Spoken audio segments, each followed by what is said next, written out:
Hey guys, today we're going to talk about a few nutrition misconceptions I hear all the time. I'm Samantha, a grad student in nutrition and dietetics with a little bit of time left before I can become a registered dietitian in the US. And I like to talk about nutrition things on this channel, so if you like that, please subscribe, leave me a comment, leave me a like. And I'm so excited to talk to you today. I love doing this kind of stuff because there's so much nutrition info out there, especially on social media, and I like to talk about it on this channel. Of course, this video is just for entertainment purposes. All of my nutrition education I put on my channel is just nutrition education. If you want individual nutrition counseling, advice, things about yourself, go to a real registered dietitian that can look at you face to face and talk to you one-on-one. But for the generally healthy adult population, I like to give some tips and tricks on here and some general nutrition advice. Keeping that in mind, let me tell you a few things. So number one, I hear the little fun fact that fruit sugar is the same as sugar in cake, candy, donuts, everything like that, which, okay, here's the thing. Sure, sugar is sugar.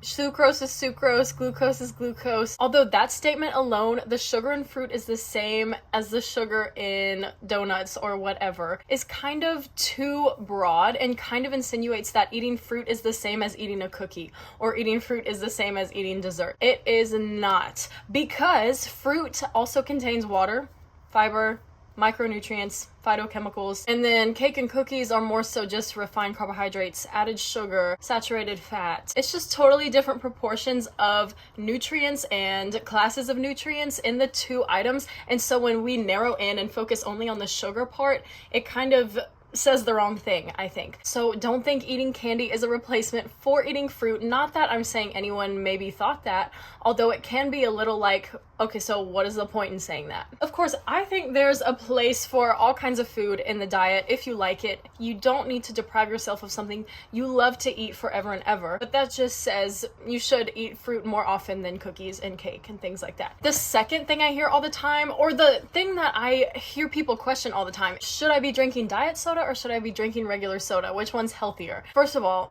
artificial sweeteners are generally recognized as safe by the FDA. Not saying I agree with every single thing the FDA always has to say, because you know, I say this in my other videos too, governing bodies that control a lot of our food supply can be pretty lenient in their what they say. So while the FDA says they're generally recognized as safe, you know, aspartame, sucralose, saccharin, a lot of the common artificial sweeteners in foods are okay to be eaten in amounts that you really probably will not exceed in a day-to-day basis. The threshold for this generally recognized safe limit is really high for daily consumption, if that makes sense. So you're most likely not going to surpass what the FDA says is generally recognized as safe for consuming these artificial sweeteners.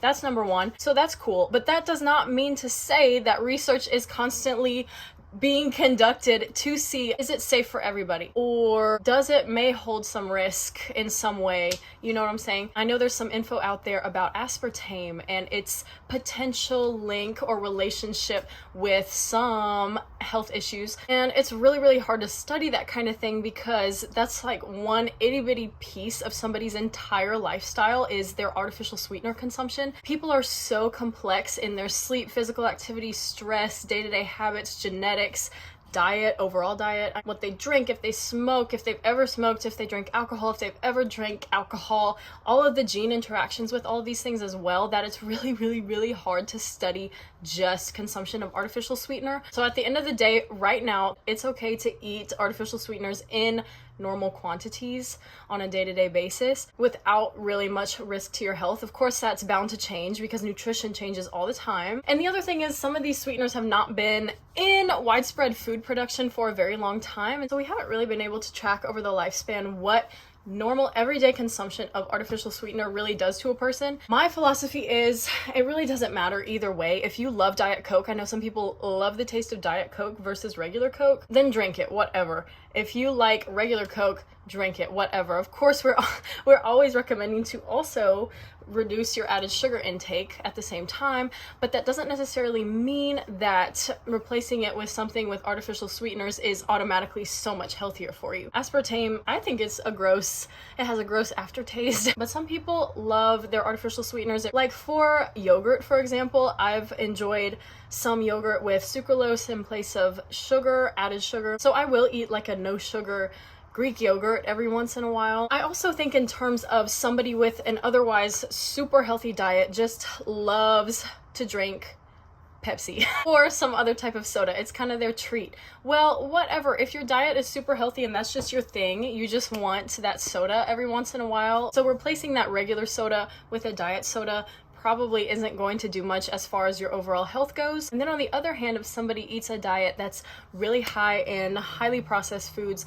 really high in saturated fat, added sugar, refined carbs, if their idea is to replace some of their high sugar items with the same item but sweetened with artificial sweeteners instead, that's not really improving your diet. Okay, it's reducing your sugar intake, but it's not really improving your diet quality. So I don't know, I just always hear, should I be drinking regular soda or diet soda for my overall health? Well, that's just like one piece of the huge puzzle we're talking about. So we'd have to talk one-on-one for real. The third thing that I hear a lot, which is kind of going out of style, which is great, is not eating past a certain time of day. Like, don't eat anything past 8 p.m. or don't eat anything past 9 p.m. This is just unrealistic for some people who maybe get off work at 11 p.m. or maybe work the overnight shift. Of course, that makes no sense for these people. But some people who have an issue with eating or overeating late at night may find a strict stopping rule at 8 p.m. really helpful for them. They just need that rule and it really helps them stick to their health goals. Then some people might need to work on spreading their intake out more evenly throughout the day, so that limit at night really helps them as well and kind of encourages them to eat more during their more active parts of the day to give them more energy, fuel their brain for whatever they have to do. So it can be helpful for some people, but it shouldn't be like a strict, hard and fast, everybody needs to do this. And then other people just want a little bowl of ice cream at night past 8 p.m. before they go to bed, and that's fine too. That's not going to make or break you. I feel like that is more talking to people who mindlessly snack after dinner or don't really realize that extra 200 calories after dinner that you eat for no real reason other than to just have something to do is setting you back a little bit. It's just kind of a reminder, like, you may be eating more than you think, especially at a time when maybe you should just go to bed. Maybe you're not actually hungry, you're just bored and procrastinating going to bed. It could be a good reminder for people who that's a problem for. But otherwise, I don't like that rule. I'm kind of a night eater myself. I get also the advice is good for people who really need to prioritize breakfast because maybe they have a very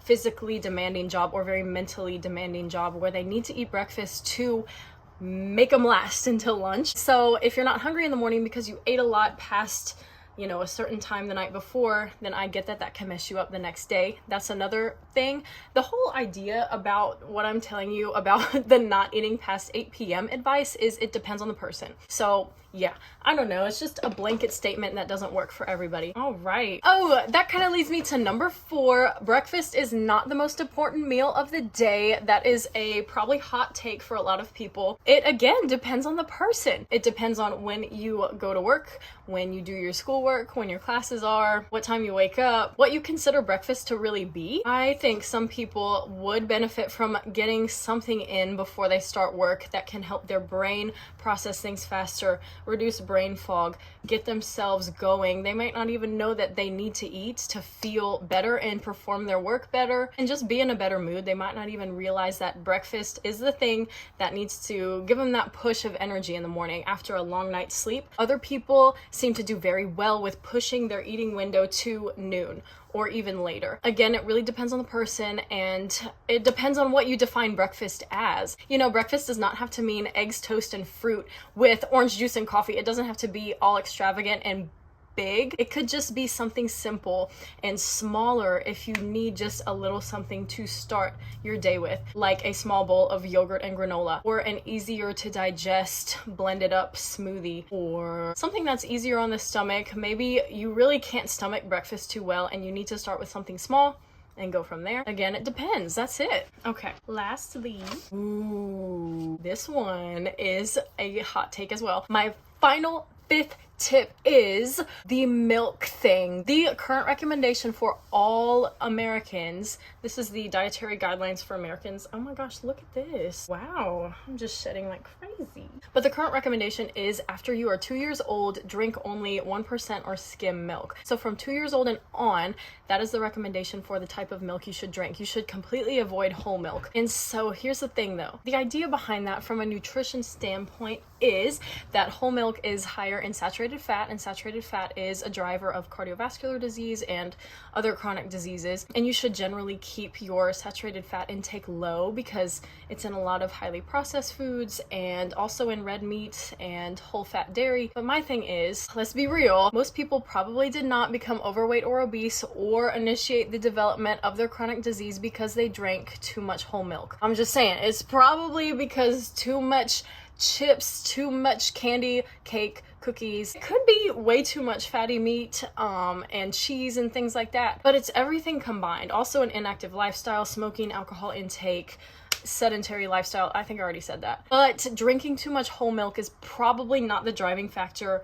for a lot of underlying health issues and overweight and obesity. I think the whole push for drink 1% in skim milk instead of whole milk is because these companies can take the cream out of whole milk and create another product, butter, so that they can sell the butter and sell the milk, the 1% in skim milk, so they can get two products out of the one whole product of whole milk. So in order to kind of push people to spend their money on both things, butter and the 1% in skim milk, they recommend only drink 1% in skim milk, avoid whole milk, and then they make more money because they're selling butter and milk without the cream in it, or without as much cream in it. I hope that makes sense what I'm saying. I just think that's one driving factor. Of course, a way to decrease your saturated fat intake is to drink a lower fat milk, 1% skim milk. 2% is kind of just there. It doesn't have too much emphasis, but I like 2%. It's kind of my favorite milk, and I get the draw of whole milk. It's very rich and creamy and yummy. The thing is, that's just my take on it. If you just love whole milk and that's something you want to eat, it's probably not going to be the thing that makes you overweight, obese, or develop your chronic disease. It's gonna be an overall diet that is unhealthy. I just think it's a little suspicious, the push for only 1% and only skim, because otherwise your diet is bad. I don't like that whole thing, and I think it's much more a business factor than a health and nutrition factor. But yeah, once again, take this whole video with a grain of salt. I'm not a registered dietitian. I'm just in school to be one at some point, and I really like this topic and this info because nutrition affects everybody. Everybody eats. Give me a subscribe if you like nutrition info and want to hear some more. Leave me a comment about anything you're thinking right now about nutrition, about this video, about anything, and I will see you later.